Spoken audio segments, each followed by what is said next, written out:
we've had three really wonderful talks, and a lot of territory covered, from the sort of the sociological overlaps with Bourdieu and Bateson and cybernetics, through to some very penetrating critique from Edmundo, which I've got a lot of questions about, to Stasha's particularly strong focus on the empirical dimensions of this, the need to be empirical, the sort of the emphasis on Herbert Simon particularly, it seems to me. As who wants to start? Well, I'll go after you, Mark.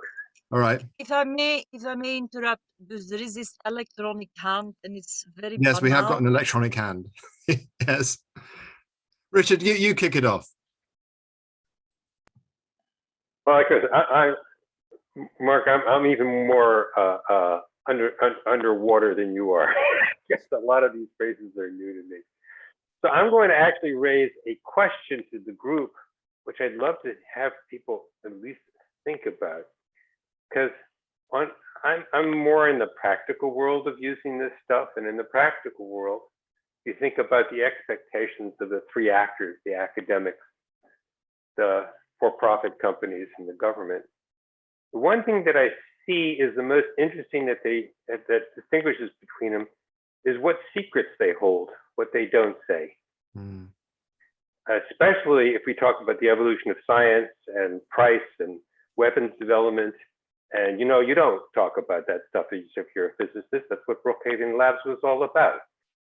And if you're a company, of course you don't talk about it. And even if you're an individual researcher, if it's going to affect your reputation, somebody's going to scoop you, you don't talk about it, and you steal information from others, like Watson and Crick did, to figure out their double helix.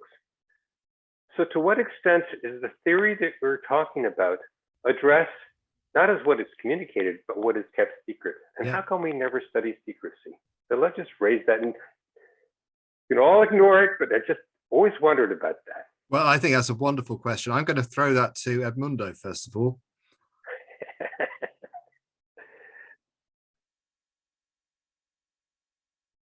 You'll have to unmute yourself. I'm afraid I didn't understand very well the question, especially if the question relates to my summary of Loet's book, in particular chapters 2 and 3. I can infer that you were talking about what is not said in the cognitive claims of science. But the assumption that I hear usually in science is this open communication, and the form of communication and the problems in communicating and the encoding. What I don't tend to hear about is what is suppressed, and for intentionality reasons, for expectations reasons. If we're thinking of this as what is said is based on the intentions of the actor, what is not said and kept secret is part of that. And I was curious if any of the theories that you are much more familiar with than me address, be able to predict what is not said or explain what is not said and why. Because I look at Price and Kuhn to me is all about open stuff, and he doesn't believe in secrets, and it's about self-organizing community. And Price, it's all about the elites that get together in the little, smoke-filled room, and they talk about what it is, and they don't tell anybody else, and their students work on it. I mean, there's just such a clear night and day between those two people in terms of that openness or secrecy that I've seen in their work. And I don't know how that plays out in the theories of discourse that you're all talking about. So that's more my not understanding how I could answer that question.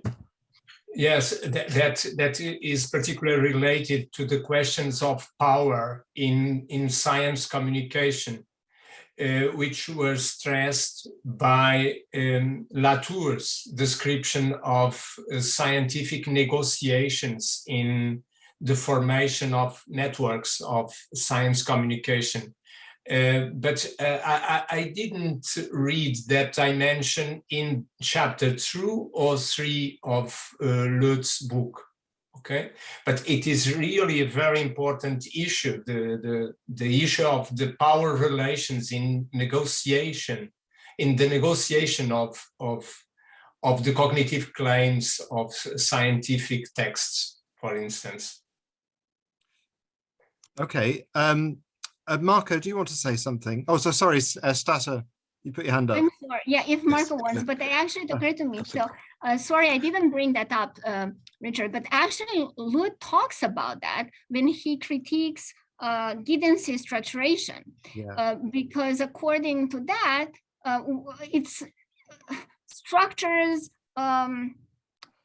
we cannot study them empirically, but Loet says that actually what discourses can do, and that's where the expectations become important, that when we study these structures, discourse structures, it's not only what we observe, but what we expect to observe. And he brings in the importance of missing things, right? So bird structural holes and other things. So I think key here, and what he claims is the power of discourse is not so much in just what's observable and what's measured and what the structures that we see are, but putting that in the context of the expectation or possible expected structures, and then what is there and what's not there, and going deeper and trying to understand these structural holes. So, and those could be secrets, it could be omissions, and then people usually looked at the structural holes as possibilities of what could be discovered next, but actually it could be suppressed ideas, right? It could be things that are not just, oh, these are the opportunities and we can go and explore them. And I think I agree with you. This is in science study, completely understudied and underdeveloped focus on what's missing. I hope that's useful. Yeah, that's great. Marco, do you want to say something? Yes, and if my reaction, Stasio, you mentioned suppressed ideas, and talking about silence and the suppressed, it's almost my mind goes to psychoanalysis, and Bateson was keen on cybernetics, but also he had a background in psychoanalysis, and he talks a lot about silence in schismogenesis. When there are conflicts, what is not said is what the other try to figure it out, and it becomes a monster that instead of creating the union, exacerbates the conflict. So I think there could be, I don't know if it could be a way to see those structural holes, what is not done in terms probably of unconscious in general, if in terms of dynamics of discourse, what is not said. And I would say if we have to take this psychoanalytic perspective out of context and put it, of course, in this science study context, you can say the same way as Bateson said, silence creates sickness. In science, all these paywalls and the secrecy is not really helpful for the community, for the development of science. How do you see it not being helpful? I mean, I know it's an obvious point, but what's the mechanism whereby it causes pathology? Yes, I think it could be basically the mechanism. I don't know, and I just also launched it back to the audience, but it could be in terms of expectation, the incremental side of science.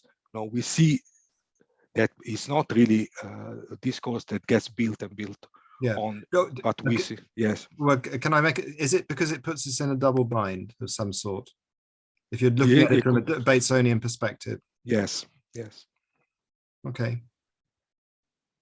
I mean, obviously absence is a very critical and central part of Loet's work.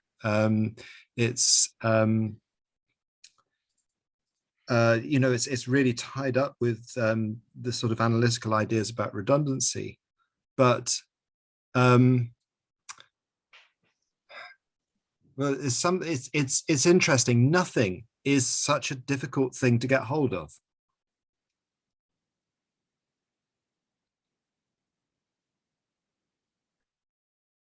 Edmundo, can I ask you, what is lost in the gap between the context of discovery and the context of justification? Where are the absences between those?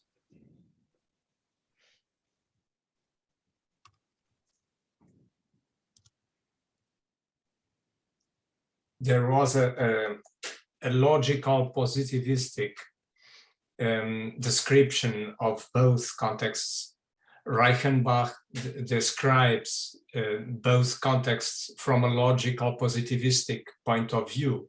The context of discovery is mainly an observational context, which is connected with the inductive logic. We observe facts and we generalize some properties from these facts. And a second level occurs when these observed facts are entailed in discourse, which must be justified with logical argumentation in statements. Yeah. Statements which are validated through truth and false functors in the logical of the binary codification of truth and falsity, truth and false binary options. And this second context, which is the context of justification, is discursive structured. But it is very difficult to understand how to connect the argumentation, the space of reasons, with the context of the formation of observations, which is the context of discovery. Yeah. We can see how one starts from the context of discovery to the context of justification, but not from the justification to observation. As if the observation is always the point of departure of science in general. From the point of view of Popper, it is completely different, because there is no observation completely immune regarding argumentation and theory. And this is already present in the logic of scientific discovery. I suspect we could, this could go on. Jamie, I know you got your hand up, so do you want to? Yes, I wanted to comment or respond, follow up to Edmundo. So first, Edmundo, you're totally correct that it was Reichenbach who really hammered out that distinction and was not Popper. Karl Popper. But what I would like to add, that Reichenbach was responding to a very intensive debate that Husserl and Frege had about anti-psychologism. And so that the distinction between those two contexts was made to kind of work through that debate. And so Popper also was working with that debate, but he kind of went in the other direction. And just what it was really about is, if we take a psychologistic approach, that means that we start our models of knowledge with what is happening in our head. Then we have the problem that we have 7.9 billion different heads. So which one is the superior one that has a true knowledge? So we don't have any way of deciding. And so then Popper actually developed a model based on Karl Bühler, who indirectly influenced Herbert Simon, but in a way that has not really been explored properly. Dus that is really about the initial distinctions by which we work. And that is I get from Husserl, that he say we need to think about those distinctions. And And that step of deciding on the distinctions, that happens before the computation and is completely separate from the computation. And I think that Loet is moving in that, is alerting us that we need to think about the initial distinctions by which we are working in Loet's criticism of that he extends George Spencer Brown's model. That is, say, George Spencer Brown, he's excellent by pointing out that the initial distinction is important, but he doesn't go far enough with putting it to work, so to say. Yeah. If you want to ask a question, Yes.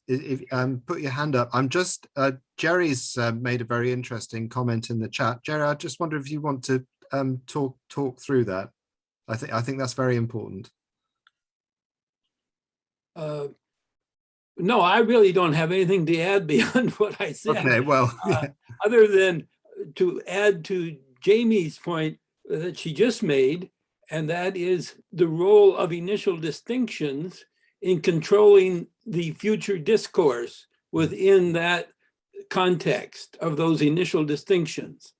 And here, the very crisp example is a distinction between the chemical sciences and the physical sciences, where the initial distinction within the chemical sciences, and here I include all the biological sciences, the initial distinction is always grounded on observations of nature. Yeah. Where physical theory, by its very nature, never depends on observations. It is always in the mathematical terms, which are abstractions and beliefs of the individual and not beliefs of the community. I mean, I was struck by the intrinsic incompleteness of discursive communication. I mean, if it wasn't intrinsically incomplete, it wouldn't work, would it? That's an interesting question. That's an interesting question. Loet seems to think it works very fine. And the speakers more or less confirm Loet's suspicions. Okay. Anybody want to comment on that?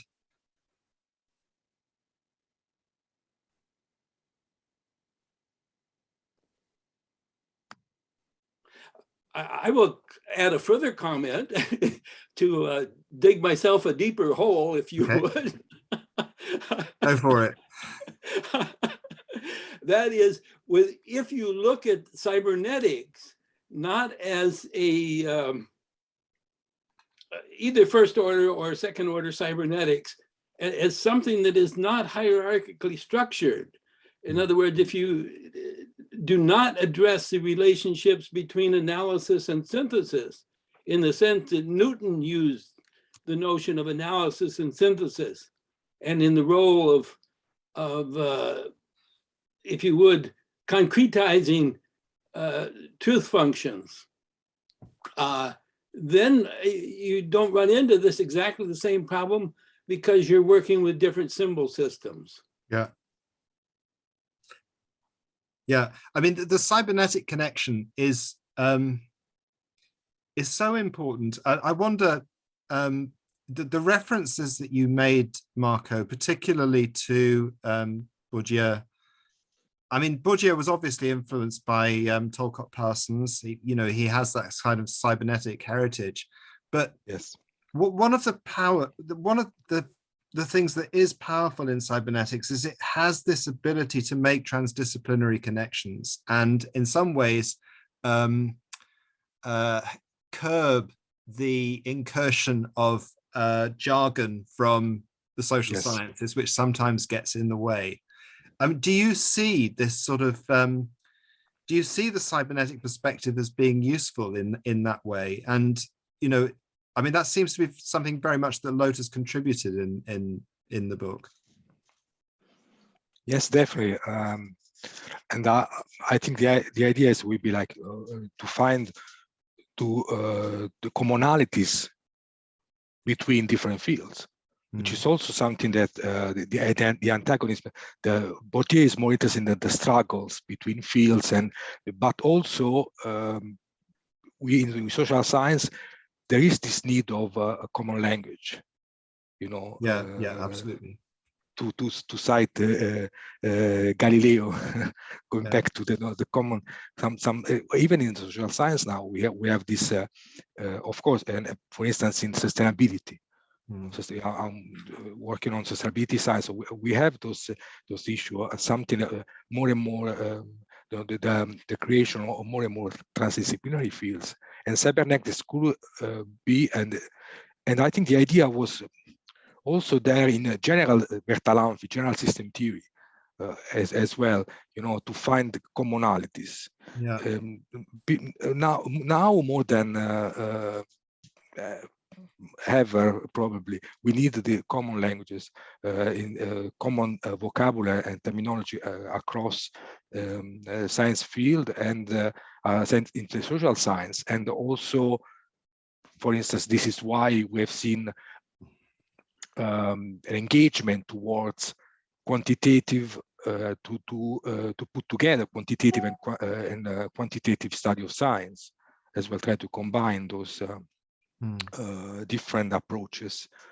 And you know, people like cybernetics, like Bateson, that has done lots of work in different fields, even the natural science and so on, it could be something to look up and to consider in this regard.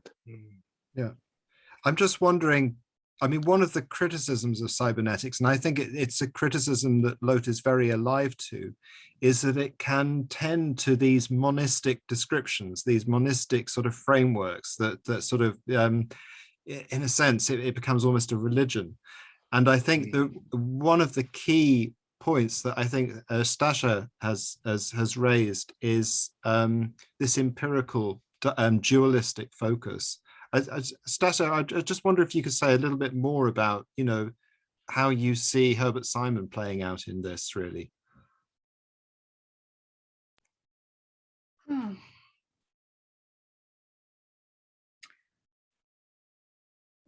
Oh, I put you on the spot, sorry. You put me on the spot, and I didn't. Let me think a bit more. Sorry. Okay. All right, we'll come back to you. But if somebody else has already answered, they can.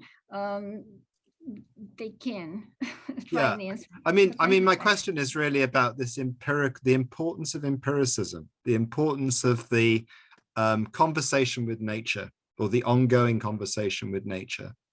That it's a dynamic all the way through.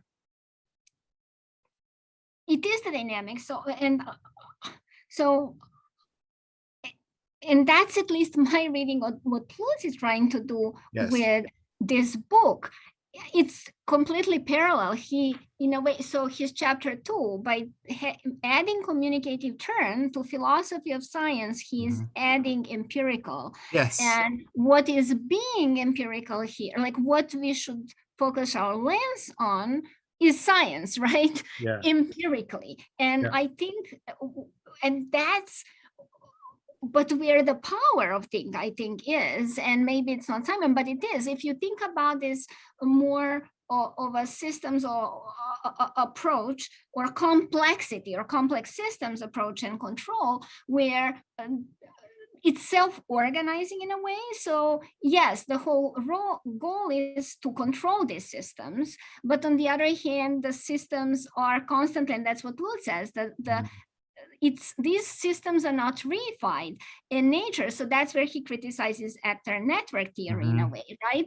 Because he does say that what is happening in this and its nature, like bringing nature here is bringing science, right? Or a text, or like it's the words that we use to describe this. And what Loet is saying, that these things are also evolving and changing all the time.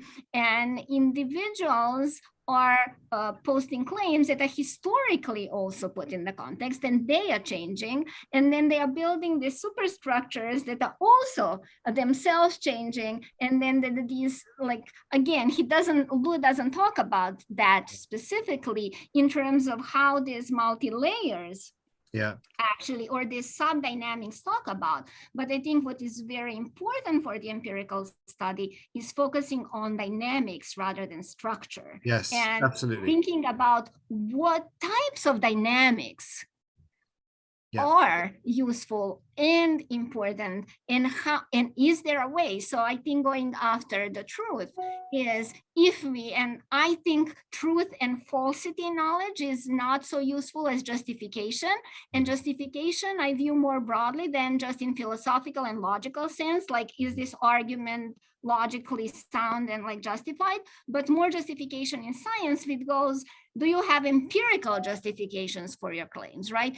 Or is it within the realm of logic? So I want to expand, or at least invite those of you who think more in this realm of justification being within the realm of logic of discovery, to justification being as justification for data that's being collecting, justification for the particular types of measurements, there's justification of choices and selections of different codes, justifications by the referees, and this interconnectedness, and how all of that could be followed as process, or these dynamics, and what could be empirical ways to shift that. So that's it for me. And I'm not sure whether it's Simon, but that's how I read Loet's. Well, that's a wonderful account, though. Where do you see cybernetics is in a peculiar relation to this, I think, because on the one hand, you know, cybernetics is a practical subject. It began with people doing experiments with machines and looking at biological systems and asking very profound questions about nature. And I think, I know there are quite a lot of second order people here, and but one of the including Loet, of course, but one of the issues that was with second order cybernetics was a distrust of observation, and a kind of a more difficult relationship with science. Where do you see this sitting? Because I think this is so important, because there are, you know, I hope I made myself understood there. I think I do. So I think in a way, and maybe I'm interpreting Loet completely like how I want to, and I don't know. But for me, it's not the observations, and I think that's what Loet also claims. Like, and but sometimes people equate science with observation, right? That we need observation. But in a way that's somewhat simplistic, if I observe the clouds, I can never get to Maxwell equation. There is no way. I can observe clouds like for 100 years. I will never see forces. I will never see like elements. Like, there is like, so observation cannot lead to abstraction directly. And Jared was right that physics is about abstraction, but it wasn't always about abstraction. Actually, in the 15th century, it wasn't. It was the same as, it was qualitative. It was asking completely different questions, which were more based on observation, not by mathematical abstraction, because mathematics was a different world. It was a world separate from the physical world.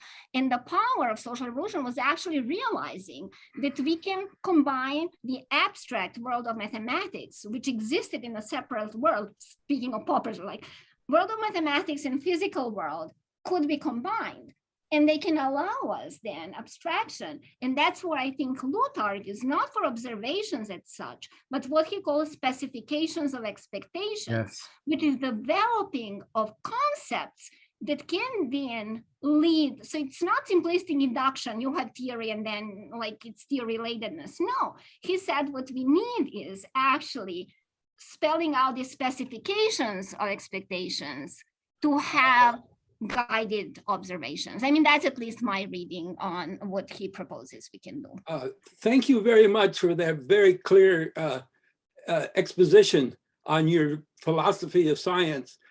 Mine is almost orthogonal to it. Almost orthogonal, not perfectly, but close enough. Okay, so first of all, the relationship between the symbol system used for the initial point of departure in the discussions of science determines what the expectations are. Now, the initial conditions you described for clouds and the meaning of clouds in relationship to mathematics, I agree with. You'll never get there just by looking at clouds. On the other side, if you start with the chemical table of elements, the atomic numbers, each of these is a direct consequence of antecedent observations. So the point of chemical mathematics starts with observations, empirical observations that are common across all natural languages. And so that the expectations that come from atomic numbers and compositions of atomic numbers and additions of atomic numbers are common basis for the basis of science, the biological sciences. And so this is the dichotomy that exists between the chemical sciences and the physical sciences. And it's important to keep that dichotomy very distinct if you want to talk about the role of mathematics in the sciences. Larry? Yeah, I'll take a third point of view. I say that all of science begins with desires, with our motivations. Okay, I found this on the web for Call of Science that begins with desires. Check it out. Well, there you go. There you go. Sure.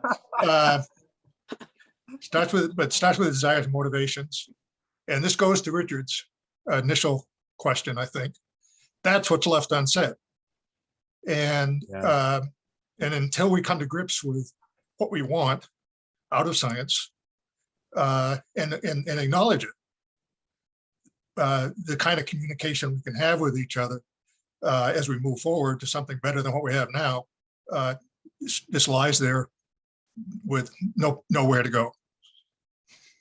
Okay, that's very interesting and powerful, I think, Larry. I mean, a part of me thinks actually the thing that's unsaid is capitalism, but perhaps I won't say that. Well, actually, let me build on that. It's not just desires. Let's remember the earliest chapter in this book was neo-Marxism, and possibly replacing the money, labor, money with money, knowledge, money. Money, knowledge, money link, or flipping it around and putting the knowledge on the two ends and putting the money in the middle. It's actually then related to those issues and the way neo-Marxist looks at knowledge and the way I would say neo-Schumpeterians look at knowledge, which to me is the kind of the more alternative perspective that you tend to see in the United States. There's an interesting for me, it is about intentions, because if your intention is really that joy of discovery, you operate totally differently. If your intention has more to do with fear and wanting to get an advantage over someone else, it's a totally different world. And so thank you for pointing that out. For me, the joy of research is what drives it, not the observation of an X or that. That's just not what drives, to me, the motivation behind it. There's also the desire for funding, to get grants. Well, that to me, yeah, that is a matter of security, life security. You want to have security. So are you interested in security? Are you interested in just interacting with people? If you even go back to McClellan's, is it power? Is it affiliation? Is it achievement? That's a way in which one could frame it. What those motivations are is, to me, the unsaid issue that is missing in a lot of that. But it's critical to what I've seen in Loet when he talks about the three actors, because they have fundamentally different emotional motivations almost behind them. And that's, so that's where it's linking, because to me, the true academic is more interested in that achievement motivation. The corporation is interested in, I'd say,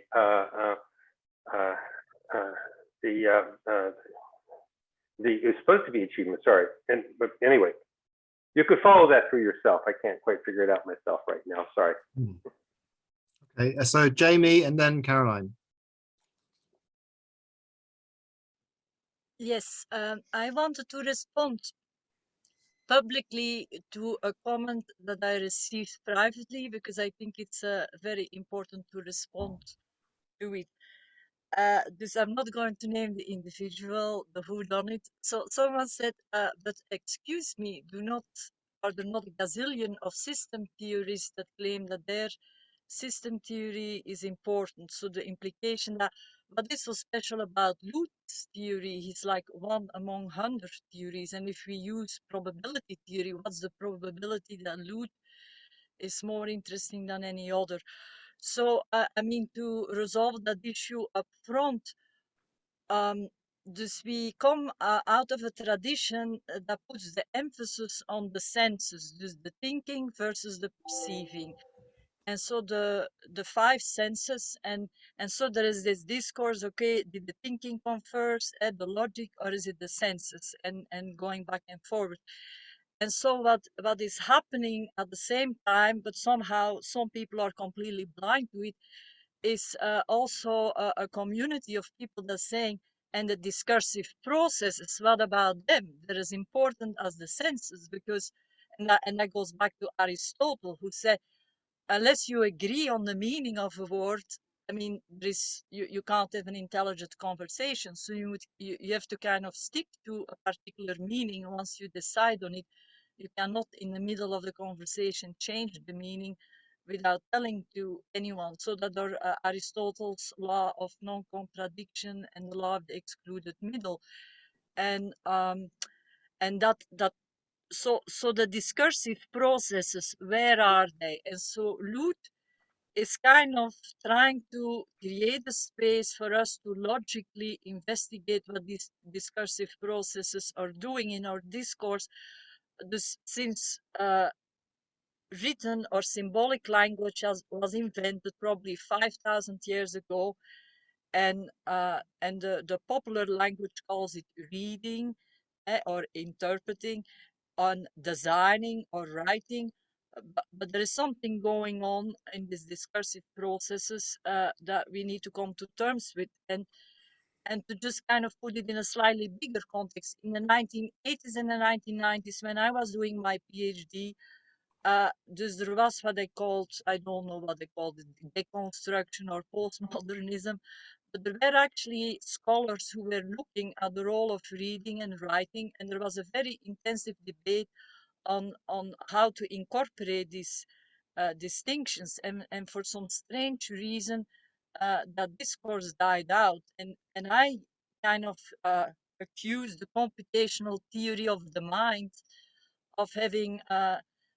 corrupted that discourse, because the computational theory of the mind as like setting up humans as information processing being and as robots, and a robot doesn't read and write. A robot has a central processor, so it's all about that thinking and computing, and a printer and a scanner and a microphone and speakers, they're all treated secondary to the thinking. And so we need a model of discourse where the discursive processes are taken as seriously as the thinking. And so I think that is the significance of Loet's work, that is kind of orienting us like a big cruise ship in the ocean that needs to change direction and is going very slowly, but it is a change in the discourse, I guess.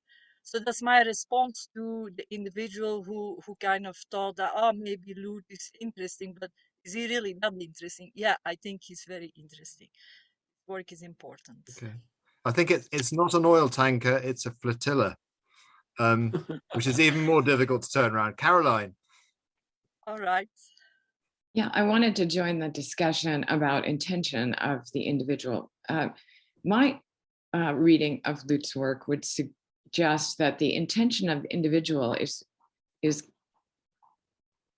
really, has really no bearing, or very, very little bearing on the nature of the communication, the discourse. That the individual may have all kinds of different intentions to gain reputation, to get a raise, to please their grandparent, make them proud. There are, for every scientific input, right, there may be a whole range or dozens of intentions on the part of the individual, and yet none of them have very much to do at all with the nature of the contribution to the discourse, and then the usefulness of the input to the continuing dynamism of the community. So somebody may be personally interested in seeing if they can get the next grant, but and it may influence what they choose to do, but it doesn't influence whether or not the input to the discussion is useful to the discourse, the community, the dynamism of the communication itself. So I would say that the search for the intention of the individual is really a useless search if what we're trying to do is understand the dynamism of discourse rather than, where does it all come from? If it's stuck in the head of an individual person without being communicated, it's basically not science. And ultimately the network, which I noticed in the chat, people were talking about network as metaphor, but in fact, a network is is an actual structured system. It's not a metaphor, it's actually how the system operates, and the network chooses. The network becomes, right, at first, maybe the individual creates the network, but then ultimately the network informs back to the individual how to communicate to it.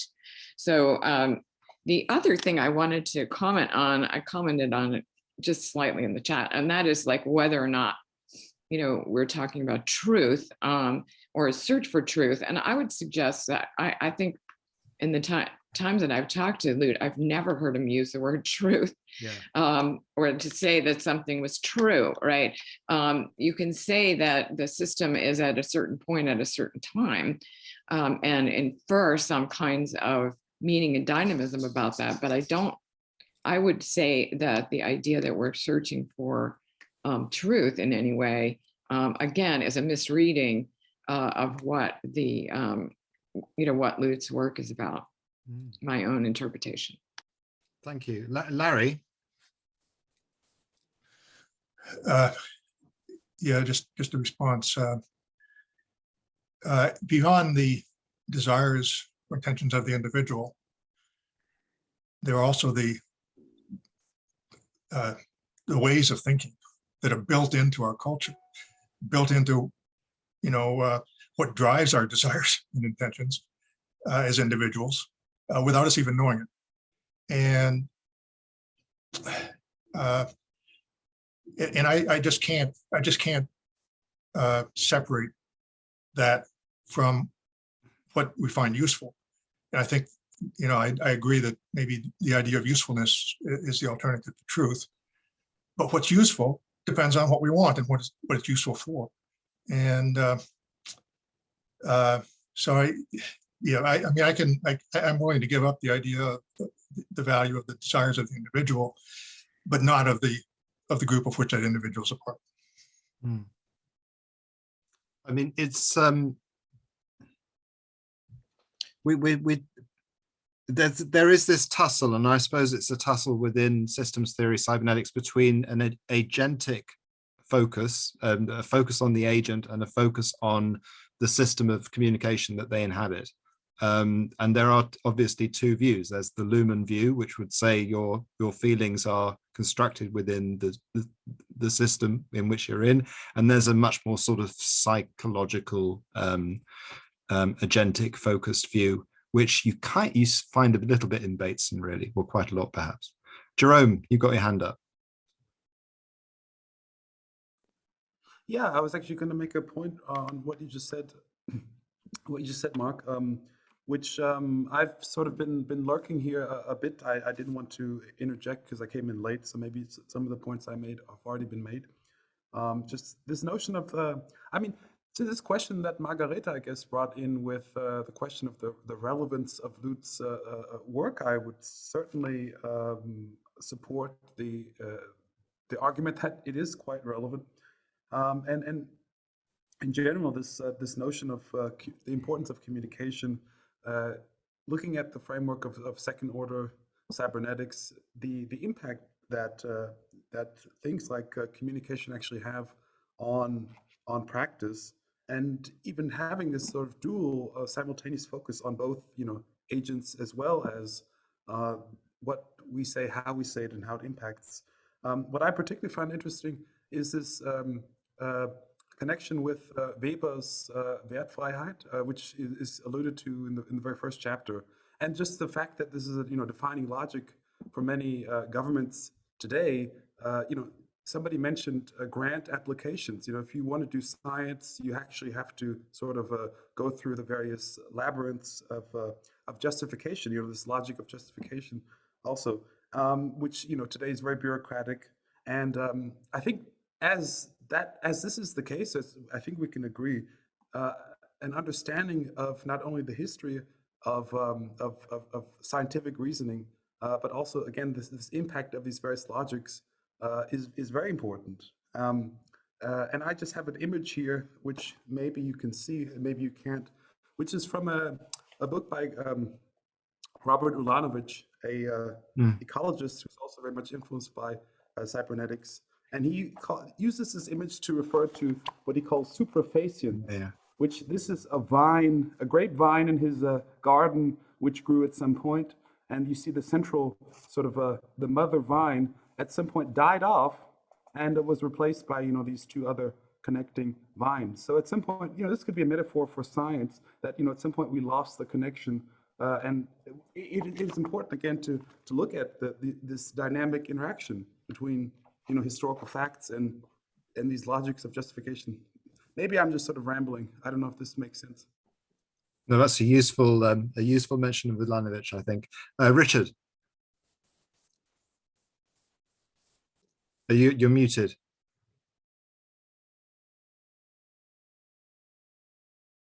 All right. So you just brought up the issue about grants, and in the context of individualism and do individuals matter. And I'd like to just point out, building also on what Larry mentioned, that it's the culture that matters. What I suppose I find quite surprising is that the debate in science seems to be more between two philosophies of individualism.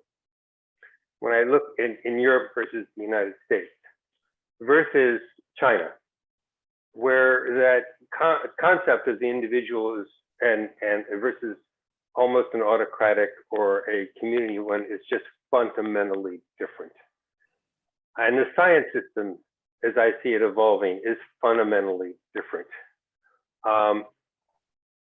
So I do agree that the individual may not matter individually, but I do think acting within the societal one, individualism is admired in the United States. Our granting funding system, which if you think about what drives science a lot of the times, it is money, because we talk money, knowledge, money, is very much based on a kind of a competition, survival of the fittest, more traditional capitalism. The funding system in Europe, I think, is quite different in that regard, and because it's much more of a sense of what we kind of agree to do in a negotiated environment. And the funding system in China, I think, is quite different. And to understand the evolution of science and how it evolves, it's not just a matter of discourse. It is a matter of funding. And that's why I picked up on the money, knowledge, money thing that starts out with. I think discourse tells you a lot about what are the games that are played behind the scenes to be able to access money to do research. And those areas that don't require any money operate totally different. I mean, mathematicians can work it out with a pencil. They don't need a lot of stuff. Yeah. You're a physicist, you do. Okay. just going to turn to the questions in the chat because I've been ignoring the chat and I'm sorry about that. So Igor had a question about the relation between ego and the development of language or a narrow language. You want to say something about that, Igor? I can't hear you.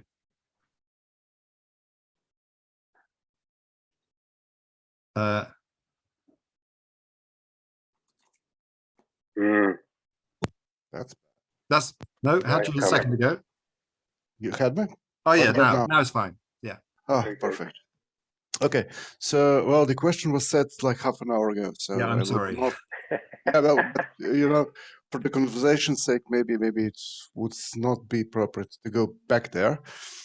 But yeah, let's maybe follow up. You know, I was intrigued by the Richard's presentation of money, research money, and luckily I come from Europe, where this is different. You actually can do research for the research, and you know, your basic needs are you know, even if you don't do research for a year or two, you usually still have your paychecks and you're secure, and you know, you don't get fired. That's nice. Because then you can apply for the projects which you really want to participate in. And this is basically this gives you fun in research, deciding who you would like to work with, how would you like to do it, you know, develop the concept so that it is mature when you go there. But a second ago, another interesting question came to me, and that was basically, you know, how much the communication channels do affect the way we understand communication. And you know, because at a certain point, the new communication channels, which we are experiencing right now, was there for us to, well, communicate, right? Now these communication channels are going into the option to basically monitor, observe the communication. So, you know, you can use communication, you can study communication, really see the behavior of participants and try to analyze that. We are recording that?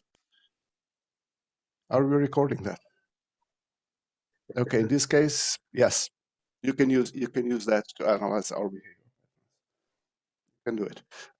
So the question is, you know, how are we going to develop the governance of that?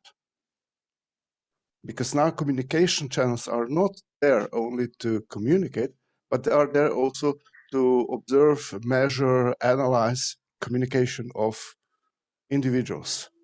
And that's kind of scary for me. Sorry. Yep. Why is that scary? Well, I don't know. I would like to keep some kind of my privacy somewhere.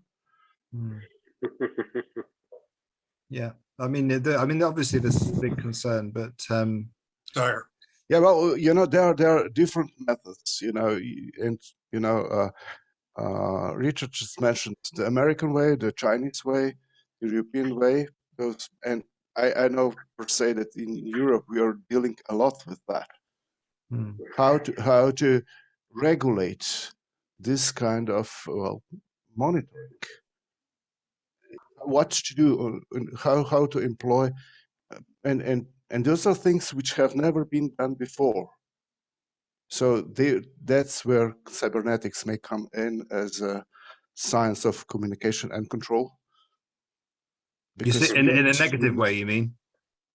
Oh, well, it can be used in a negative way, absolutely, but I would go to the positive one if possible. Okay. I would like to be not on the dark side. Yeah. Yeah. Double-edged sword, cybernetics, I think. Jamie. Yes, it was also in response to Richard. So I wish that Jason, he may not be behind his computer because he could give you the first person experience of the Chinese view. But since Jason is not here, I'm just giving my 2 cents, whatever they're worth. So I think when we talk about the difference, I'm from Belgium originally. So when we talk about the difference between Europe, the US, and China, we're actually talking about the institutions and how much attention is paid to institutions and what effort is done to keep them strong. And now we can say there is a different attitude, like in the United States, there's some people that deliberately are destroying a variety of institutions because they know it's to their advantage.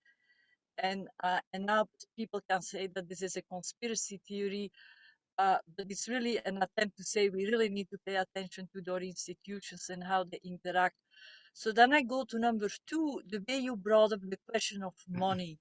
So now what is money? That's like very important when you throw that word around. And so one way in which it came up is the connection with power. So there is an argument that goes around. Is the reason all these billionaires want to be billionaires is because of the Forbes billionaire list that ranks every year who has the most money. And so this is coming from an economist's argument that says that money is a measurement of power. So the one with the most money is the most powerful man in the world. And so it is an obsession with power. And instead of just taking that as a fact, I think it's important to say, so what does that mean at the personal level? And here we go back to Marco's presentation. This is actually about control, a desire for control. These people who want more and more money, I mean, maybe it's a disease, but you can also very plainly say, maybe there is an anxiety, and to kind of deal with that anxiety, there's a desire to control whatever is like uncertain. And so does that, in that way, money becomes important because we all want certainty, and we all are in denial of the fact that we never will have certainty about the future. And that brings us to a second dimension of a discussion of money, and that is the topic of inflation. And what inflation is telling us that is actually we need to look at the value of a dollar. And now when we talk about value, there is an interesting theory that say actually what we're really trying to measure or value is our time and our attitude towards our time as it evolves over the lifespan, but also as we have certain experiences. So when we are young, we think we have endless amounts of time. When we're old, we recognize it's more finite. And then some people value it more than others. And that is the whole healthcare industry that's about a desire to live a year longer and to just have people around us instead of them dying prematurely.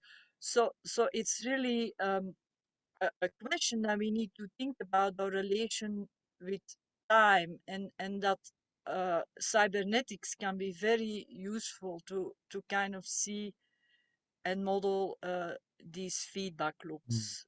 I think so. So Richard, I think you need to dig, or we all need to dig much deeper beyond the money to understand what drives us. And dig beyond the money. It's good advice. I was thinking that perhaps it's a good time to sort of close off, but I was if I could turn to the 3 speakers as a way of doing that, really. So I was going to I don't know, let's Marco, Stasa, and Edmundo. So Marco, how would you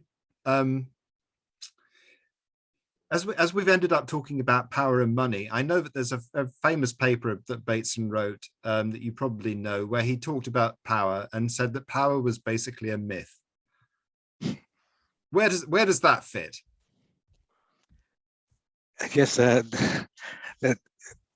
that's a very big question. You know, the dynamics of power and the non-discursive system as well. You know, we are talking about discourses, but those discourses have effect, and there are always this issues with funding and or the infrastructures as well around, of course, science and how science is communicated. So I think I have lots of thoughts after this discussion. I think we have gone from we started with knowledge and discourse, and we ended up with power. And if I can say something about the book as well, I'm really happy that we see, here and there, those issues in the chapter 1, but even later on in the book. So I think this is why, okay, there are lots of theories in cybernetics, but Leydesdorff, Professor Leydesdorff give us some tools as well to think around even those, complicated issues such as power. Thank you. Stasha, what have you gained from all of this?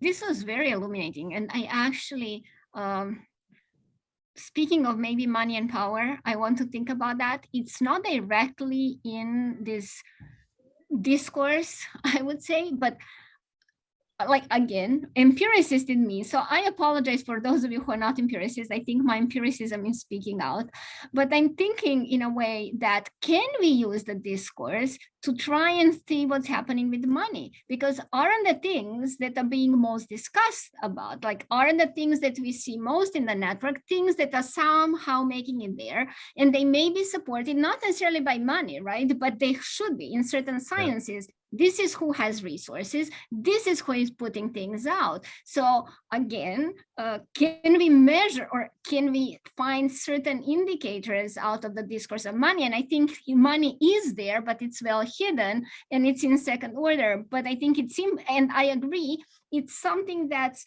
both external and internal to the system. Like money is what's feeding the system. So if you think about closed and open system, science is an open system, and what's coming in are people and money, and it's embedded in other institutions. So, and like, I think this course it cannot answer all of that, but I think it could be useful also for following power, especially power more than money, but maybe indirectly money as well. So thank you all. Thank you. That's very interesting and quite a project.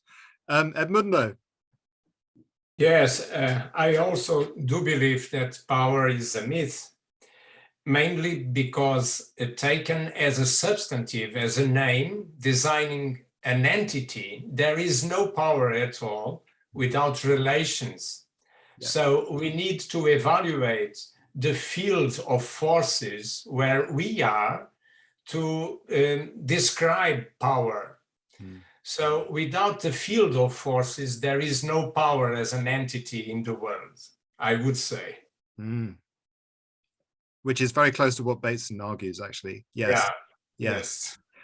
Thank you, everybody, so much. This has been a really rich, the intellectual depth of the presentations and of the conversation, I think, has been really wonderful this evening, or wherever you are. It's probably the morning for some of you, but thank you ever so much. Jamie, when's the next session?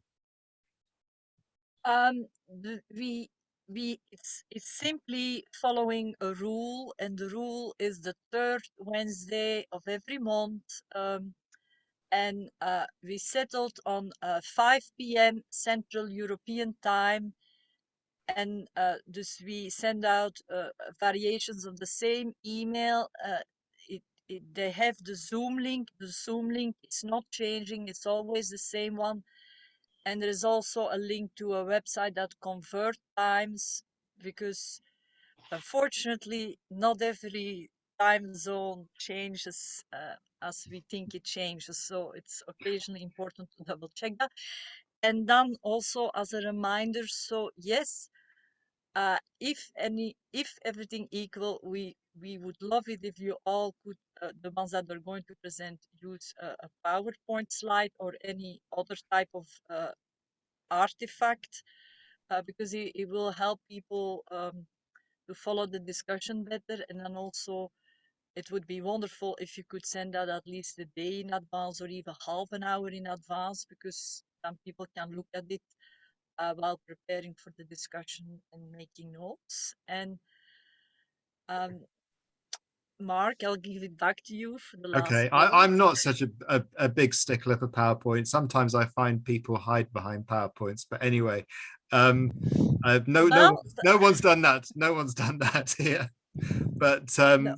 I've just who's presenting next time? Well, let me go and take a look at the email, at the notes. So once the recordings are processed, they will be put online, and then you can look at them. And if you have not signed up to the Google group, please do so as soon as possible, because it makes it easier to follow the discussion. Next time, that is February 16th, we have Inge Ivanova from the University of Moscow, and then our Larry Richards, who is with us here. And it will be chapter 4, towards the calculus of redundancy. Okay, that's really wonderful. So look forward to seeing you all next time, and enjoy the rest of your day, evening, morning, whatever it is. Okay, Thank you. Thank you very much. Bye-bye. Thank you. Bye-bye. Bye-bye.